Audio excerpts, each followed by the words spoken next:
Hi, this is Corey Johnston, and today's lesson is going to take place in the 16th and final chapter of Paul's first epistle to the Corinthians. There is a second one, so these are not exactly his farewell, his parting words to these people, this assembly, but it is the finish of round one. This takes place after the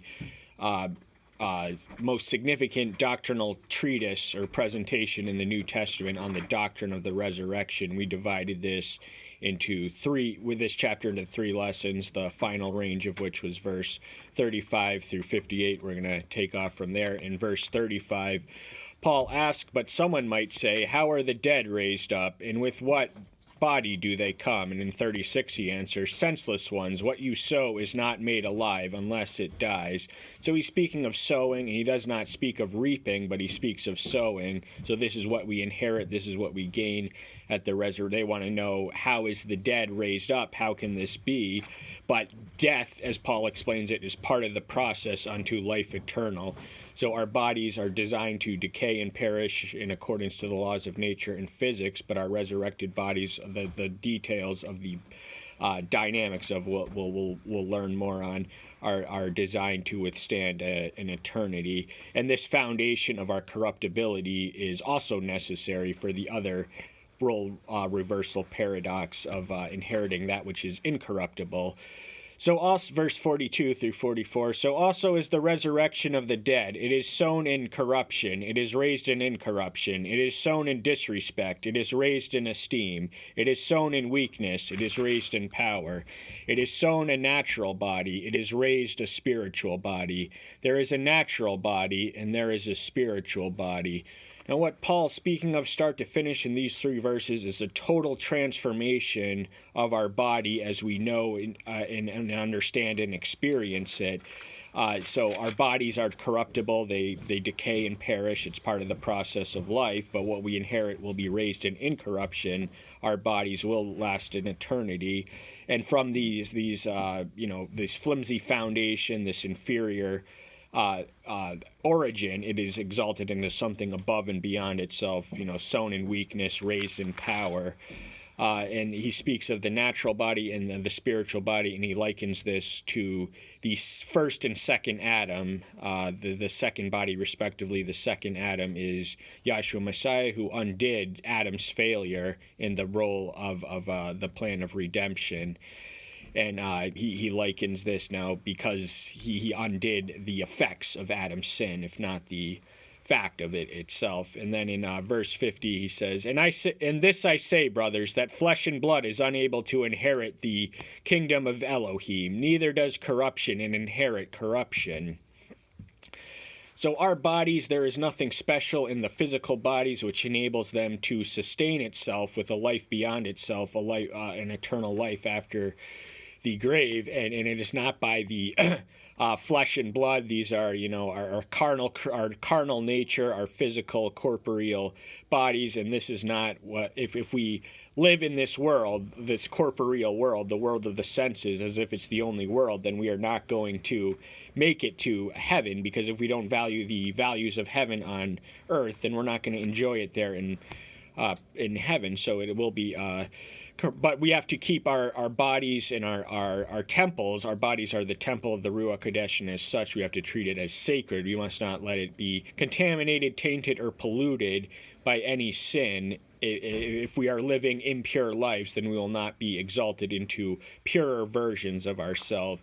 If we follow the path of grace by faith, then we basically get it there. Verse 53, "For this corruptible has to put on incorruption, and this mortal has to put on immortality." So these are two opposites. Corruptible is the antithesis of incorruption, and mortal means it has a definitive date of death and a point of origin and date of death. But immortal is not exactly eternal. Eternal is without beginnings and without ends. Immortal people, which the saints are, have definitive dates of birth, but we live forever in the presence of the one who is from eternity. Verse 58, "Therefore, my beloved brothers, be steadfast, immovable, always excelling in the work of the master, knowing that your labor is not in vain in the master." So he's addressing them as items of tender regard and affection, beloved brothers. This is a term of endearment. This is a term of equality. This is a term of friendship. And he's admonishing them and encouraging them to, stay the course in spite of the obstacles and oppositions. Don't get entangled by them, but overcome them. Be immovable. Do not compromise the faith that you have, and always excel in the work of the master. This means no matter what life hits us with or what circumstances we are forced to with, we can always excel in proportion to the opportunities which present their way. And if he said earlier in the chapter, if the Messiah is not raised, then my preaching is vain, and so is your faith vain. But he assures him that he assures them and us that his preaching is not in vain. Our faith is not in vain, and our labor is not in vain. So labor forms the juxt of the opening pitch, which is an appeal for charity. The Jerusalem assembly was stricken with poverty, and one of the realities of belonging to the church is you belong to something beyond yourself. You also belong to the church universal, beyond the building that you congregate and worship at.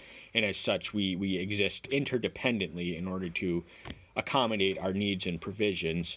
And concerning the collections for the saints, you are to do as I gave orders to the assemblies of Galatia. So this collection was more specifically for the saints of Jerusalem. Now, they were poverty-stricken, and a lot of people think that it was because of their communalism that they resorted to in the second chapter.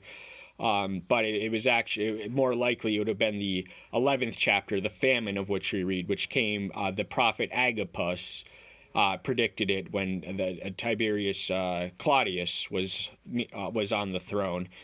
He was the emperor, and so that's the more recent reason why Jerusalem was in poverty and debt. And this was a collective. It was a collection which involved the collective. So he was telling them the same thing that he told them in Galatia. He had, and he writes of the same thing, the same need in his epistle to the Romans, who he had not yet visited. So this collection was a big deal because the Jews, the other thing he's trying to tie it together is to get the Gentiles to satisfy their material debt to the Jews, whom they are spiritually indebted in such a way that they could never satisfy or repay. So he wants to pay them forward in the temporal arena to show their appreciation for their spiritual debt.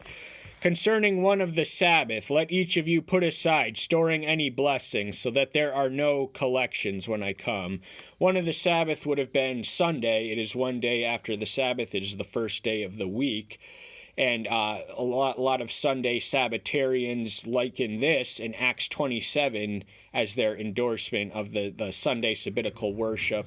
The truth is that the majority of the early church would have worshipped on Saturdays. They were Jews and as such, but there was some division, and Paul says in the 14th chapter to just let it slide. If your Gentile brother says that this day is holy, more sacred than that day, let him be convinced in his conscience and don't interfere.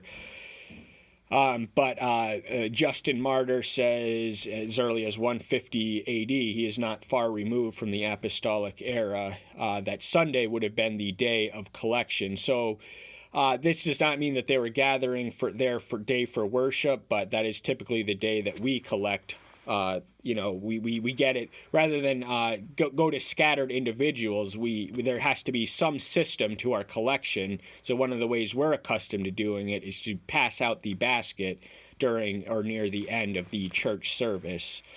But just have a system. Paul didn't want to be scrounging for change door to door. He wanted them to have it prepared and ready for when he's come, and he gives them some time frame or indication of when they can expect that to happen. And when I come, whomever you approve by your letters, I shall send to bear your gift to Jerusalem. So he gave them the responsibility of delegating one of their own. One of the charges that Paul had to contend with, the libelous accusations, was that he pocketed some of the money that he had been entrusted to on another journey. But he's saying, send one of your own, and I will authorize him. I have the authority to send the gift that you give through him to Jerusalem. So get everything organized, send one, and when I get there, I will send him. And it is fitting for me to go, they shall go, and if it is fitting for me to go, they shall go with me. So Paul's destination was Jerusalem. This was his calculation and orientation, and if he wanted to go, then he should go with him. If he was carrying the money in the bag, then just tag along with me. You can hold it, but I'm just going to be there. And I shall come to you when I pass through Macedonia, for I am passing through Macedonia. This was Paul's plans. Now Corinth, he was writing this first off from Ephesus, which was on his third missionary journey. The city of Corinth he evangelized on his second missionary journey. So Ephesus was to the east. It was the western edge of Turkey or Asia Minor, and it would have been of Grecian stock. But that is where he is, and he's planning to go through the north to Macedon, perhaps revisit his footsteps that he did in the 16th chapter of Acts. We find him in Macedon, and then he trickles his way down to Thessalonica, then Athens, then Corinth, then Ephesus. And possibly I shall stay with you, or even spend the winter, so that you send me forward wherever I go.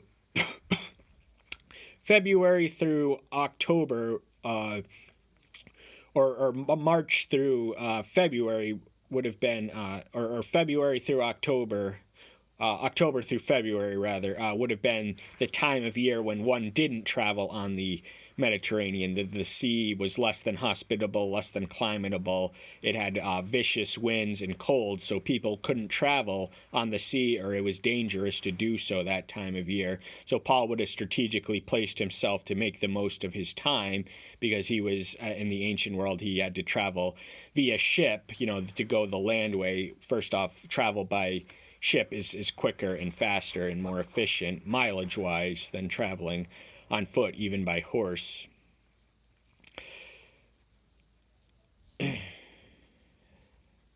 For I do not want to see you now on the way, but I expect to stay a while with you, if the master permits. So Paul's plans were subservient to the master's will. Paul said that he wanted to, he hoped and planned and expected to stay a while with them, to make his home there, to spend the winter with them while he could. But it was all willing. If he was and sometimes the Spirit did interrupt and intervene and redirect Paul. So he was mindful and cognizant and aware of the will of Father, of the Master and the Father and the Spirit, who are one. So it was all up to them. But Paul saw no harm, and he told them that was what he intended to do. And I shall remain in Ephesus until the festival of Pentecost. Pentecost would have occurred 50 days after Passover. The term Pentecost is Greek, pentagonal. That number means 5, so 50 days after Passover would have been when that's celebrated. So this takes us to late spring. So he intended to stay where he was, at least until then, and then make his way over. Remember the months when one wouldn't travel on the Mediterranean. And Paul did spend about a year and a half in Corinth and 2 years in Ephesus. So a lot of people like to picture him as a man constantly on the move, but he had to stay places. He not only evangelized, he edified, and then he left churches, and then all these problems set in. Corinth was the worst of the worst as far as problem churches are concerned. For a great and effective door has opened to me, and many are opposing. Paul, the opposition at Ephesus, he was winning the crowds, and he was not struggling for success or effective evangelism. People were drawing to his message. The problem was this excited the ire and the wrath of a guild of idol makers who were losing their trade, because they had the city of Ephesus contained the Temple of Artemis, which was one of the 7 wonders of the ancient world. 100-foot colonnades, about an exorbitant amount of them, and but people were drawing away from that landmark to this small sect that was meeting in people's houses. Eventually, we're going to read some on that. And this man, a man by the name of Demetrius, stirred up the the idol makers guild, and he couched his term in religious rhetoric, but the ulterior motive was obviously money. He was cutting into their trade. They were making a handsome living on selling idols, which are a marketable commodity to idolaters. The problem is when people cease to be idolaters, then they don't need the idols anymore. So there was an intense amount of opposition, but the church at Ephesus did not struggle with the same problems in the degree or the amount that the church at Corinth did. He wrote them when he was imprisoned in house arrest. One of his prison epistles is to Ephesus. This was written much sooner, so 55 AD is when 1 Corinthians was written. Therefore and if Timothy comes, see that he is with you without fear, for he does the work as of the master, even as I.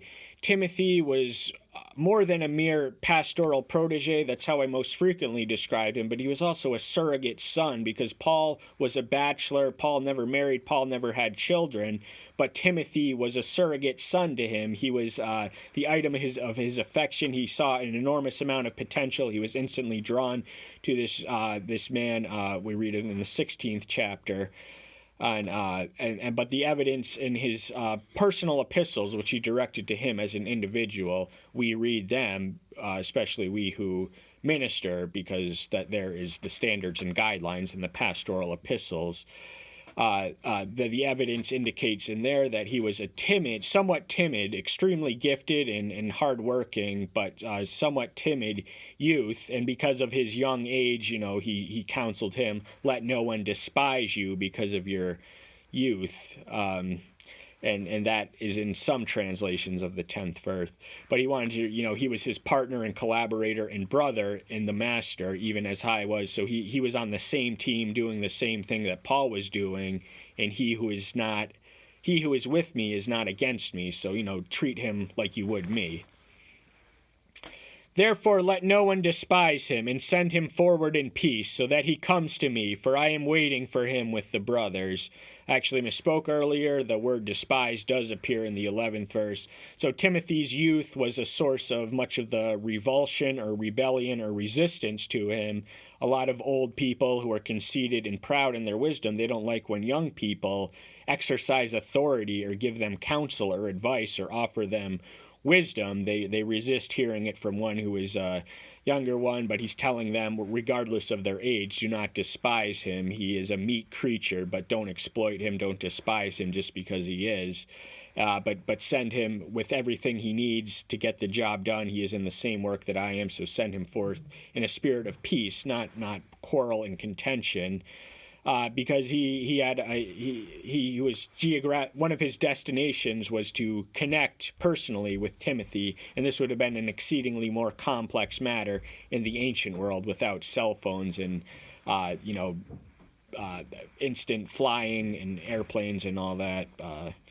So it was a lot more laborious. And the brothers that may have been, where he was in Ephesus at the writing of this, so some of the brothers there, I think Silas and Timothy were his traveling companions. And concerning our brother Apollos, I strongly urged him to come to you with the brothers, but he had no desire at all to come at this time. However, he shall come when it is convenient. Apollos would have been a known figure to the Corinth assembly. Now, Apollos was a naturally gifted preacher, a man mighty and eloquent in word and speech. But the problem was that his knowledge was deficient. He knew the good news only inasmuch as John the Baptist, and from there, the godly couple Priscilla and Aquila, of whom we're going to reach, filled that vacancy of knowledge. But since that vacancy was fulfilled, he just became a force beyond reckoning as far as preaching. He was an elegant and persuasive preacher, and one of the factions that had aligned was around him. And the irony of the factions that are described in the 12th verse of the first chapter is that none of the individuals around whom these factions gathered did anything to promote or engender the factionalism that had gravitated around them in spite of their lack of consent. And so, he's a man on a mission. Paul trusts him implicitly. If he says it's not convenient, it means it's not convenient. You wait a while, he'll get there eventually. We already know you all love him. Verse 13, stand, watch fast in the faith, be men, be strong. So watch is one of the 4 duties of our eschatological expectation. We are to watch, we are to witness, we are to work, and we are to wait. But stand fast, remain immovable, and don't let any distraction or detour deter you from the straight and narrow path of faith that we are on. Be men. Now, he is not addressing women, but he's saying men, be men, act accordingly, act appropriately.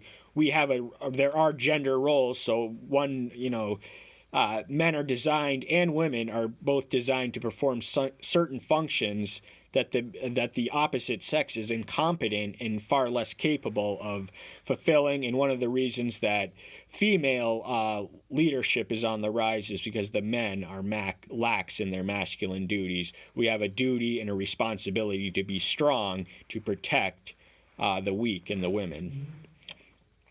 Let all that you do be done in love.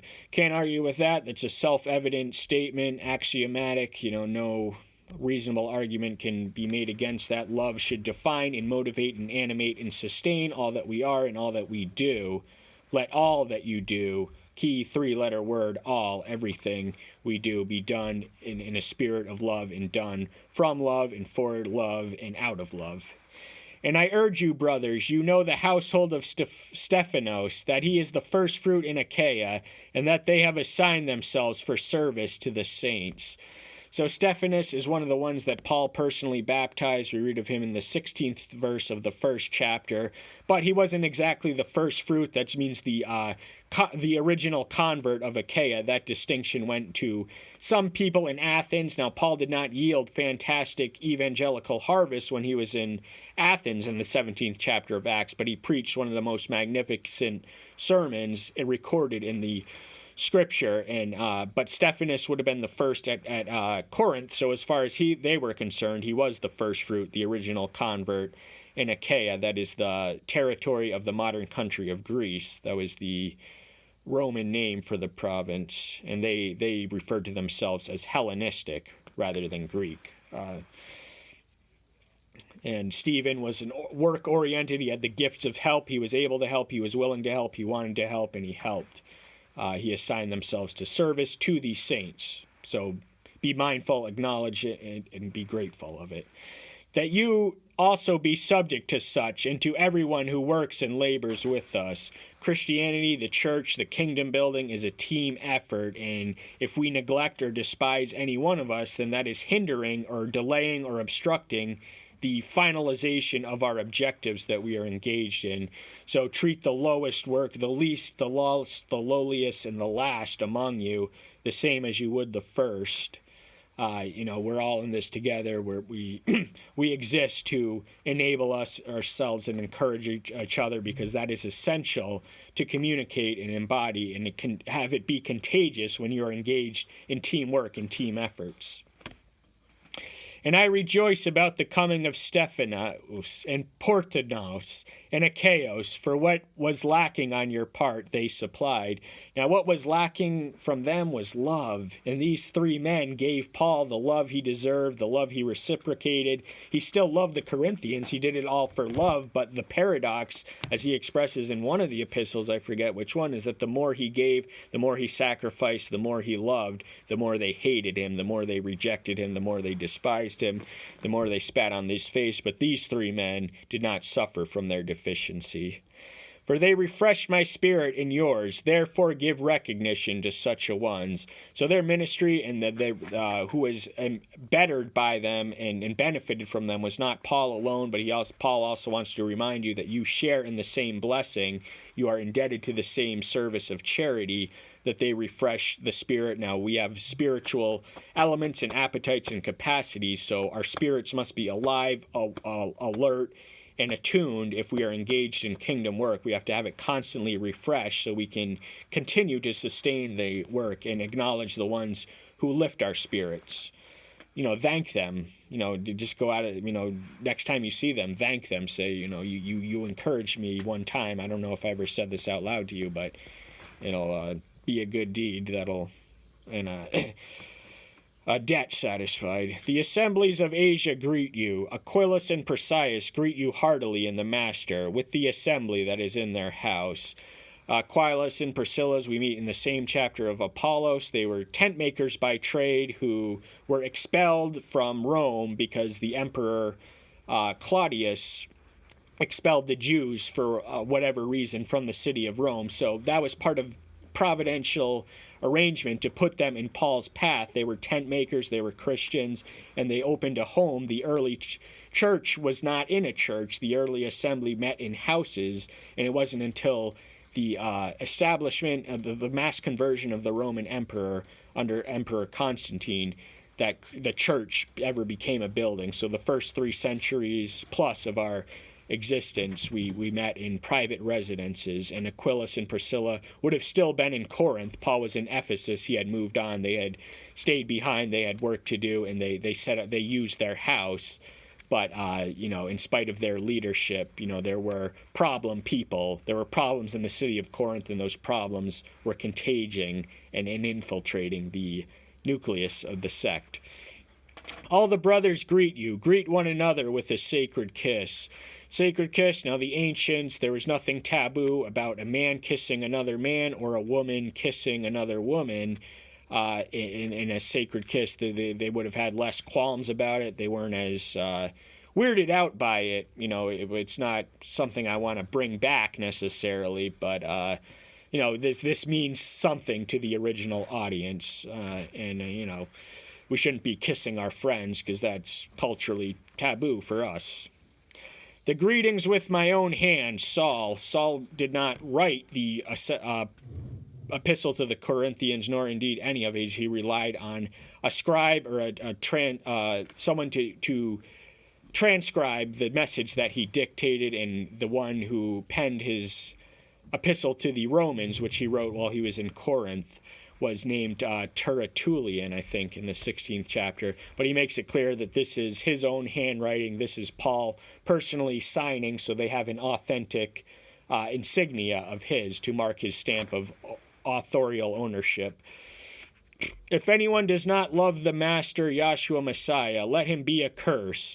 Marathana. So if you curse the one who blesses you, then you are inviting curses on your home, on your body, on your person. So love, why shouldn't we love the one who loves us perfectly, the one who loves us and died for us while we're still enemies, aliens, and strangers? And how dare we take the curse that he bore on the cross lightly, because that was the supreme act of love. So let any man be accursed who does not love. There's something wrong. And one of the things that most annoys skeptics is when you tell them that Jesus loves you. It oftentimes enrages them, but it's still the right thing to say and right thing to do. The grace of our Master Yahshua Messiah be with you.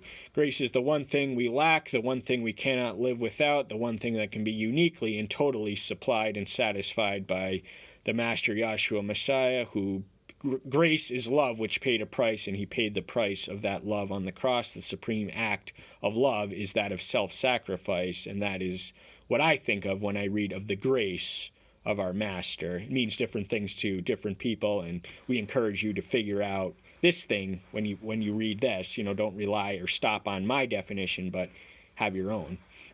My love be with you all in Messiah Yahshua. Amen.